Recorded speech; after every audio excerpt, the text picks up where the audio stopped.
नमस्कार, मैं डॉक्टर अभिनव। आज हम जो Punjab and Haryana high court है उसने 3 दिन पहले रिजल्ट डिक्लेयर किया है HCS के तहत जुडिशरी लेवल का सेकंड बैच का। उसके बारे में बात करेंगे। हरियाणा का जो जुडिशरी सिस्टम है, lower judiciary system, high court को छोड़ के जो लोअर जो सिस्टम है जिसमें डिस्ट्रिक्ट कोर्ट्स शामिल हैं, उसमें जो जजेस की अपॉइंटमेंट हुई है या रिजल्ट डिक्लेयर हुआ है उसके बारे में हम बात करेंगे। तो इसमें ये 2024 का डिक्लेयर हुआ है और उसमें जो कैंडिडेट इसमें जनरल, SC, OBC में double A B C B और जो दूसरी कैटेगरी है उसके संबंध में हम बात करेंगे। उसकी मेरिट लिस्ट की बात करेंगे, कट ऑफ लिस्ट की बात करेंगे और जो इंटरव्यूज़ में जो नंबर दिए हैं उसकी हम बात करेंगे। क्योंकि Punjab and Haryana high court लंबे समय से ये रिक्रूटमेंट करता है, लेकिन जहाँ तक जो वैकेंसी निकालता है उसमें वो कंप्लीट उसको नहीं भरता है। तो उसके संबंध में बात करेंगे क्योंकि बहुत सारे केसेस पेंडिंग चल रहे हैं। तो कुछ जो केस पेंडिंग चल रहे हैं उस पर भी हम बात करेंगे, क्योंकि केस का पेंडिंग चलने का मतलब ये होता है कि व्यक्ति को मानसिक रूप से, आर्थिक रूप से और सामाजिक रूप से उसकी हानि होती है और उसका जीवन का बहुत सारा हिस्सा और उसकी जो आय है उसमें वो चली जाती है पेंडिंग केसेस की वजह से। क्योंकि जो न्याय है और न्याय जो करने वाले जो लोग हैं वो देरी से करते हैं इस संदर्भ में, और इससे स्टेट और नेशन का जो डेवलपमेंट है वो बाधित होता है, ऐसा मेरा मानना है। आप लोगों का भी मानना हो सकता है, क्योंकि बहुत सारे केसेस पेंडिंग हैं और बहुत सारे जो लोग केसेस में होंगे वो समझते होंगे कि इस बात को कितनी तवज्जो दी जा सकती है।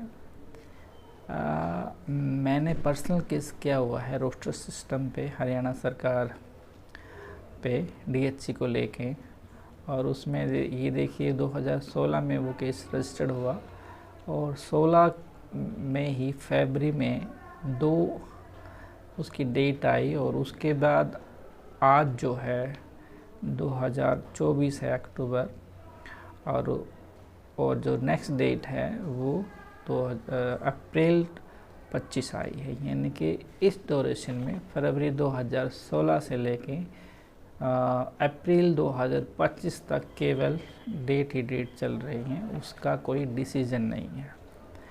तो इससे कितनी बड़ी विडंबना है इस सिस्टम की, क्योंकि अगर जज कंप्लीट होंगे रिक्रूटमेंट के साथ तो न्याय भी जल्दी मिलेगा और बहुत सारे लोग जो उससे रिलेटेड हैं वो अपने जीवन को बेहतर तरीके से वो जी सकते हैं।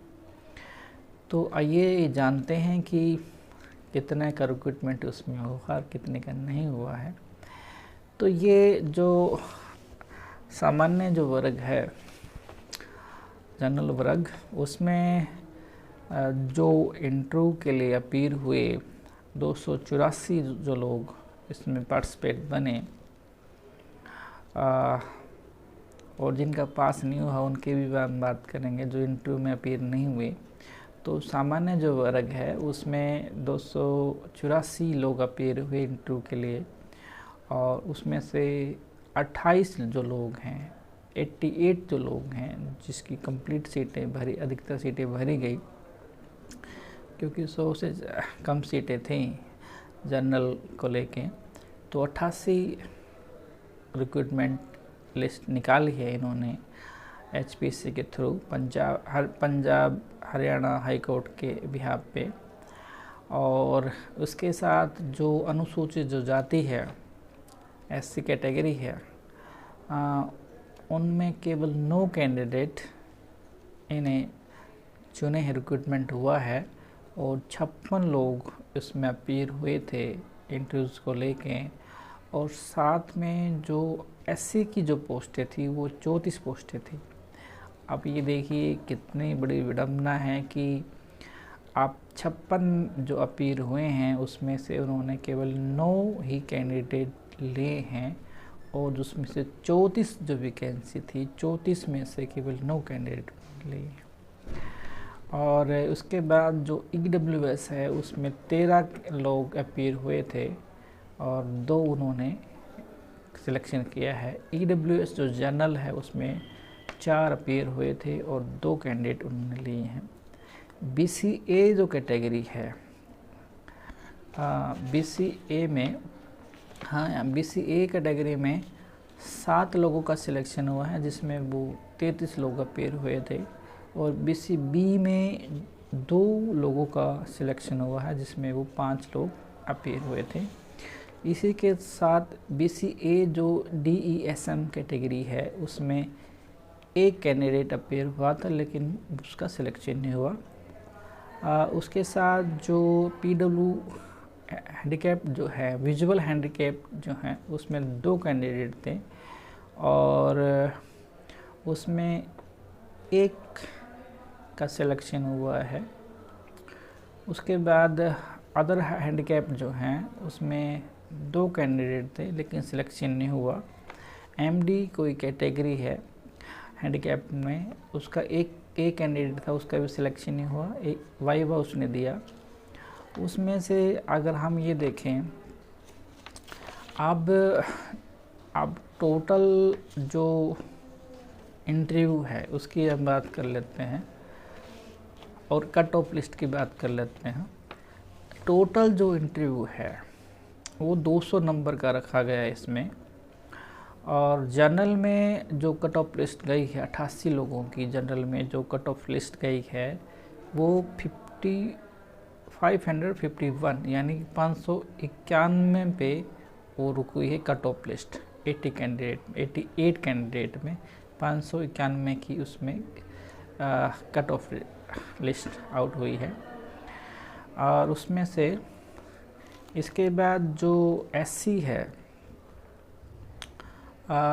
SC में क्या है कि वो 495 पे कट ऑफ लिस्ट आई है, कट ऑफ लिस्ट 495 पे आई है। और BCA में 495 की, BCB में 498 की, और जो EWS जो हैं उसमें 555 की कट ऑफ लिस्ट गई है।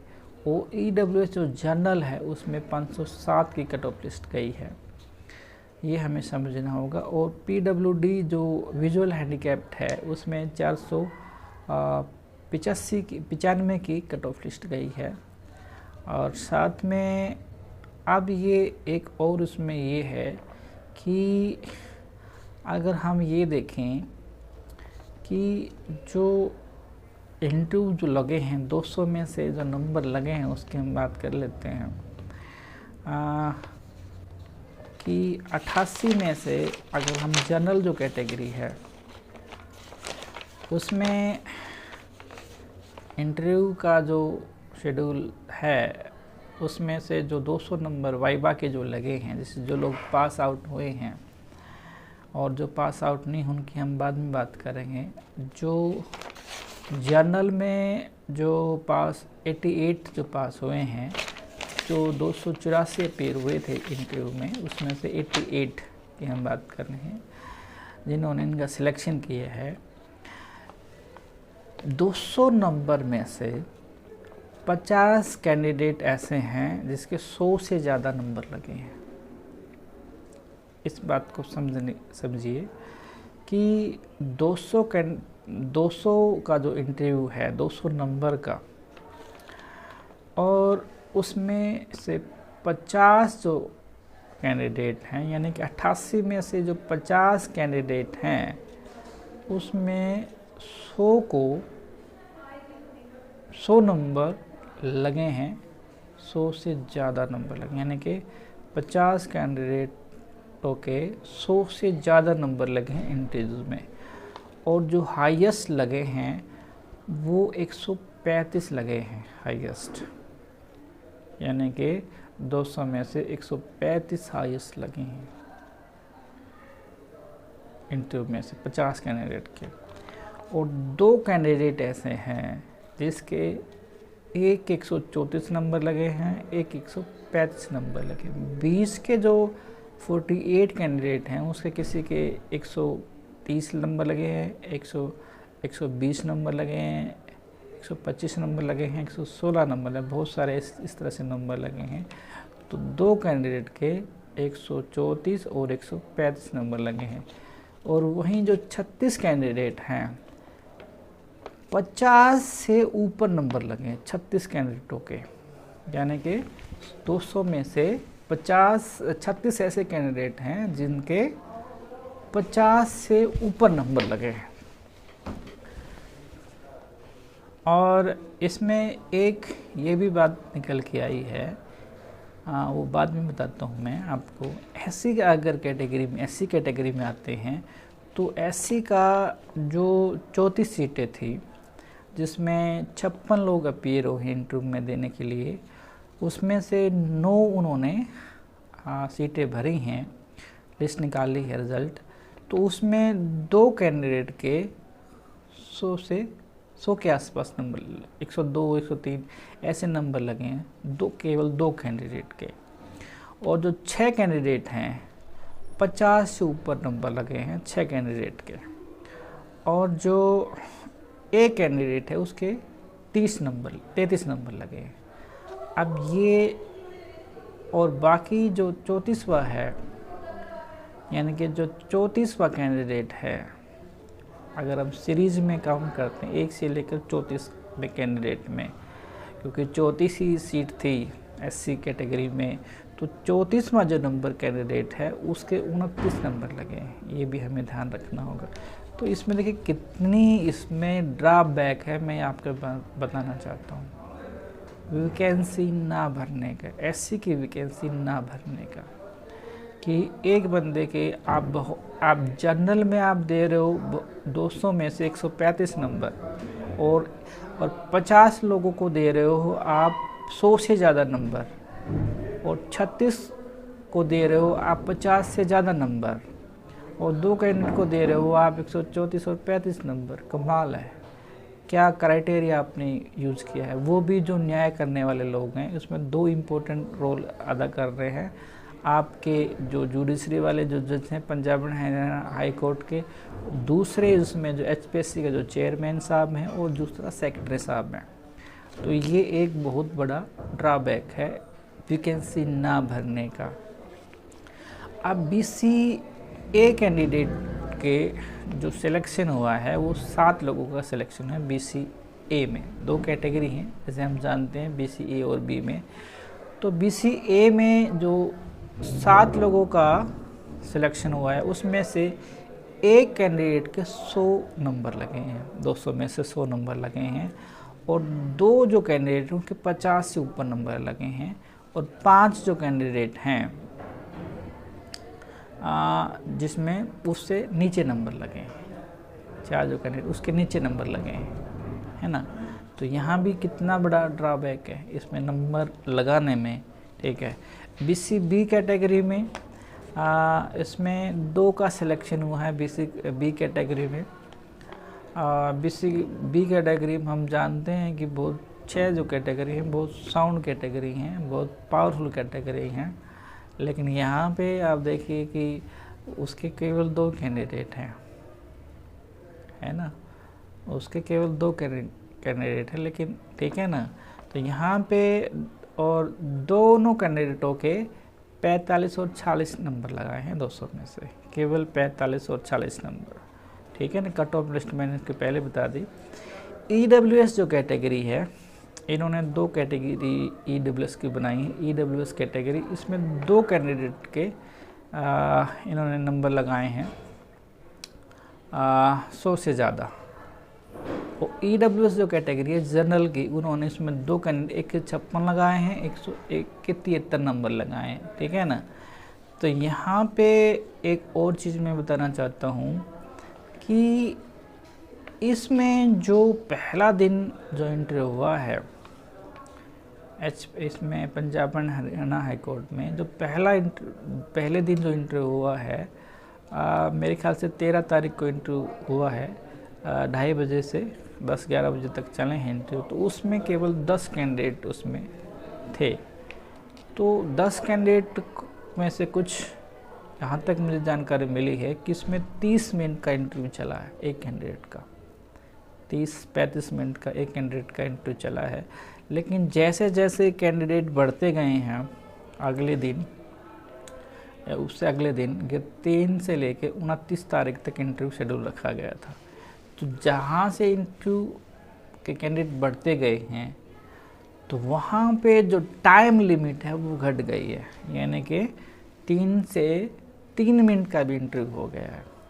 यानी कि आप जुडिशरी का में HC के तहत सिलेक्शन कर रहे हो और 3 से 5 मिनट या 10 मिनट आप लेके आ रहे हो, और पहले दिन का इंटरव्यू आप 30 मिनट का रखते हो। ये भी बड़ा आप इतनी बड़ा डेजिग्नेशन दे रहे हो और उसमें भी आप 3 से 10 मिनट का इंटरव्यू में ले रहे हो। तो इसमें आप क्या कहना चाहते हो?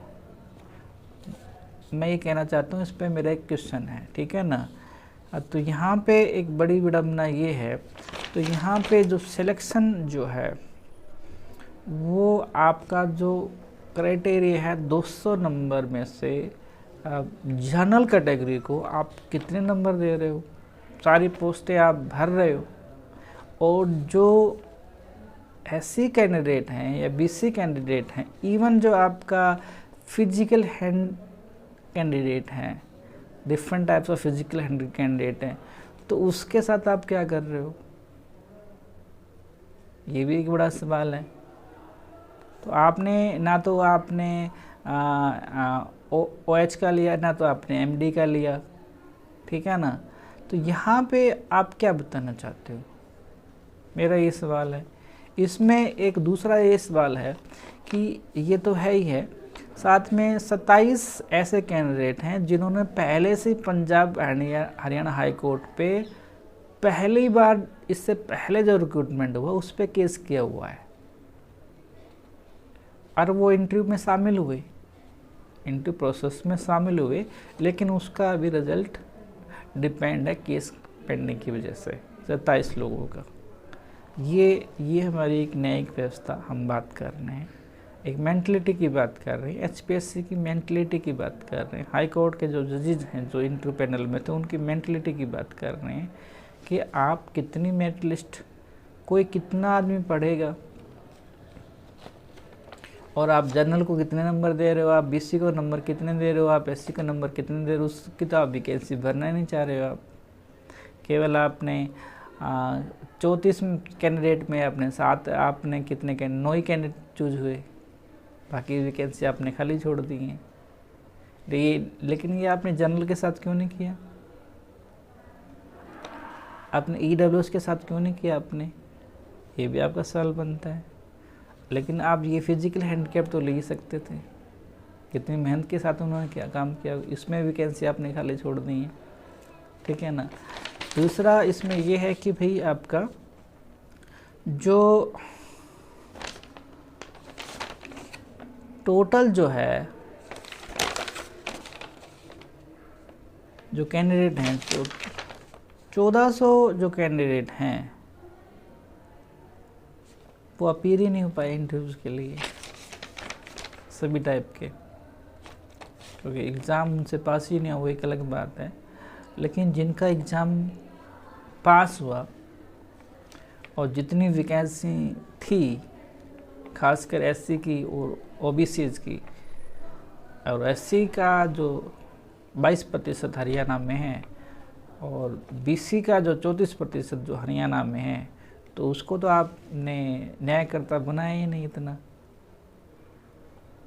इतना बड़ी विडम्बना है। तो ये क्योंकि केस पेंडिंग होने का मतलब ये है कि अगर आपके पास जज ही नहीं है तो वो फैसला क्या करेंगे, ये भी बड़ी बात है। लोअर कोर्ट में मुझे नहीं पता कितना नंबर चलता है एक डेट का, एक डेट में, यानी कि आज के डेट में कितने केस की पैरवी कर रहे हैं लोअर डिविजनल में। लेकिन हाई कोर्ट में 300 केसेस होते हैं एक दिन के एक बेंच में, तो कैसे वो न्याय करेगा, ये भी हमें बड़ी समझने की बात है। इसमें कोई पॉलिटिकल पार्टी का आपके पास कोई प्रेशर नहीं है कि कोई पॉलिटिकल पार्टी आप पे प्रेशर कर रही है। अब सबसे बड़ी परिणाम ये है कि हाई कोर्ट में बिना कोई परीक्षा है ही नहीं जजेस के लगने की, कॉलेजियम सिस्टम है। लेकिन लोअर कोर्ट में जो परीक्षा दे के जो आ रहे हैं, अच्छी बात है, HPSC के थ्रू जो आ रहे हैं, कोर्ट के थ्रू जो आ रहे हैं, तो उनका रिक्रूटमेंट आप कंप्लीट कीजिए ना। जितना रिक्रूटमेंट, ये अब ये भी नहीं कह सकते भैया अपने BC में आपको नहीं मिला, कैंडिडेट ही नहीं मिला आपको, नॉन फाउंड सुटेबल हो गया, लेकिन पास तो बहुत सारे हुए लोग। SC में 56 रिक्रूटमेंट में थे, 56 लोगों ने इंटरव्यू दिया, लेकिन पोस्टें 34 थी, लेकिन भरा आपने 9 पोस्टें। ये भी कितनी विडम्बना है। तो ये केस पेंडिंग ही रहेंगे, न्याय करने वाला ही न्याय नहीं कर रहा है। सीधी सी बात मेरा ये कहना है कि न्याय करने वाला ही न्याय नहीं कर रहा है। जजेस ही रिक्रूटमेंट नहीं करना चाह रहे हैं, ये HPSC का चेयरमैन रिक्रूटमेंट नहीं करना चाह रहा, या सेक्रेटरी रिक्रूटमेंट नहीं करना चाह रहा, लेकिन रिक्रूटमेंट करना चाह रहा है, लेकिन किसके, जनरल के ज़्यादा करना है। अगर जनरल के हम 88 अगर लेके चलते हैं तो EWS में भी आपने 4 अलग से लगाए, यानी कि 92 पोजीशन दी आपने। मैं ये नहीं कह रहा क्यों दी, लेकिन दी अच्छी बात है, लेकिन आप SC के भी लगाइए ना, BC के भी लगाइए ना, ये फिजिकल हैंडीकैप भी लगाइए ना। अब इसमें अगर हम दोनों का जोड़ करते हैं, BC और SC का, दोनों कैटेगरी का, कितना बनेगा? साथ इसका 18 लोग, कहाँ 92 लोग, कहाँ 18 लोग, कमाल है। कोर्ट में आप जाइएगा तो वहाँ क्या मिलेगा आपको, न्याय तो थोड़ी मिलेगा आपको की डेट ही मिलेगी, एडवोकेट आपसे पैसा लेगा।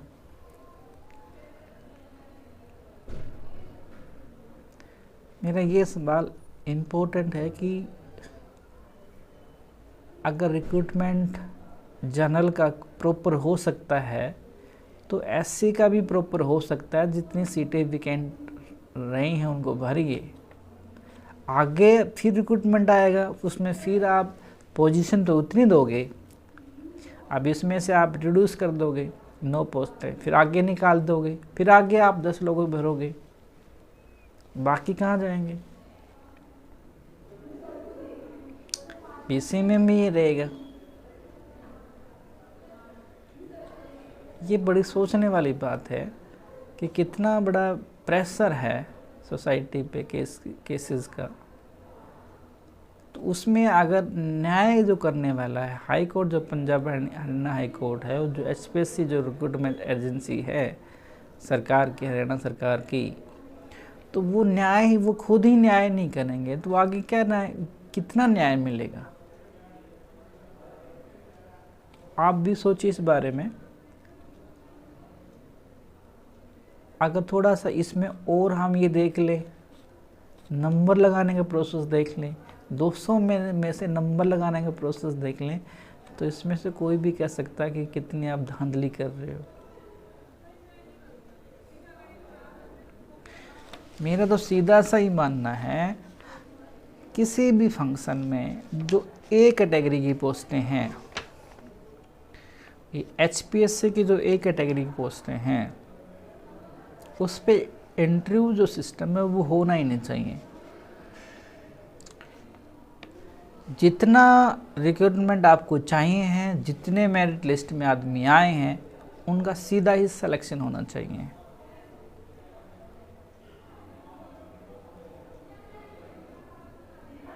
अगर सीधा सिलेक्शन नहीं कर रहे हो आप, तो ये इंटरव्यू करने का जब सिलसिला है, तो ये तो एक बहुत बड़ी ड्रॉबैक है सोसाइटी के लिए। आप सोसाइटी किन लोगों के लिए बनाना चाहते हो? पूरी सोसाइटी के लिए थोड़ी बनाना चाहते हो, तो आप तो कुछ लोगों के लिए सोसाइटी बनाना चाहते हो, और वो ये साबित हो रहा है। अब पीछे की भी हिस्ट्री पे भी हम कह सकते हैं, और एचपीएससी तो उत्तरी भारत की सबसे कितनी साफ सुथरी छवि है एचपीएससी की, तो वो किसी से छुपा नहीं है। मैं चेयरमैन साहब को ये कहना चाहता हूँ, सेक्रेटरी साहब को ये कहना चाहता हूँ, ये जो लिस्ट आपने निकाली है, अच्छी बात है निकाली है, लेकिन उसका जो एससी और बीसी का जो आपको रिक्रूटमेंट जो आपने सीटें छोड़ी हैं, तो उसको भी आपको वेटिंग लिस्ट में आपको ये रिजल्ट निकालना चाहिए। एससी की भी सीट भरनी चाहिए और बीसी की भी सीट भरनी चाहिए, और ये जो फिजिकल हैंडीकैप की जो सीटें जो रिक्त छोड़ी हैं, खास करके विजुअल हैंडीकैप की देखिए आप, तो इसमें ये भी भरनी चाहिए फिजिकल हैंडीकैप की। बड़ा मुश्किल से तो कोई आदमी तैयारी करता है, और उसके बाद फिर आपका उसमें उस नंबर देखिए, आपका 35 नंबर लगाए हैं उसमें 200 में से, और एक के 28 नंबर लगाए हैं आपने। कमाल है। अगर हम जनरल की हम देखें, ईडब्ल्यूएस का हम जनरल देख लेते हैं। ईडब्ल्यूएस का जनरल आपने लगाया है, एक के 100 नंबर लगाए हैं, एक के आपने 94 नंबर लगाए हैं, और ईडब्ल्यूएस जनरल में आपको 156 नंबर लगाए, 73 नंबर लगाए हैं। ये भी बड़ी कमाल की बात है। किस एंगल से आपने ये नंबर लगाए हैं? आपको तो लगाना नहीं था, आपने तो रिक्रूटमेंट करना नहीं था ना। सीटें जितनी, आप ये नहीं कह सकते आप इसमें कोई सूटेबल कैंडिडेट नहीं मिला। एससी और बीसी में आप, या फिजिकल हैंडीकैप्ड दो कैटेगरी हैं, उसमें आपको कोई सूटेबल कैंडिडेट नहीं मिला, नॉट फाउंड सूटेबल हो गया आपका। तो जो पहले से दोनों कैटेगरी में है, तीनों कैटेगरी में है, तो उसमें आप उसमें भरने की आपको क्या दिक्कत है? तभी तो आप सोसाइटी को न्याय दोगे ना। जब न्याय करने वाले ही न्याय नहीं करने हैं, तो बाद की जो फंक्शनिंग है वो कितना प्रेशर उस पर आएगा, क्योंकि आपका खुद का ही प्रेशर आप कंप्लीट छोड़ना नहीं चाह रहे हो आप, क्योंकि केस तो आएंगे। मेरे ही केस में, मैं पर्सनल बता रहा हूँ, मैं 2016 से लेकर 25 आने वाला है, उसका ही कोई फाइनल नहीं हो रहा है, क्योंकि उस पर डेट ही डेट चल रही है। अब कितनी डेट को झेलेगा? अब उसका नेगेटिव आता है, पॉजिटिव आता है। इवन मेरा जो पर्सनल है, मैं आप एग्जाम्पल दे के बता रहा हूँ, तो उसमें वो कितना डेट झेलेगा एक आदमी? तो ये मैं ये कहना चाहता हूँ एचपीएससी के चेयरमैन से और सेक्रेटरी साहब से, और जो जस्टिस जो बैठे हैं, जो हम कहते हैं कि हम न्याय करेंगे, तो इस जितनी वैकेंसी आप निकालते हैं तो उसको आप भरिए ना सर, तभी तो आप न्याय करोगे ना। आपने मुझे सुना, समय दिया, आपका बहुत बहुत शुक्रिया।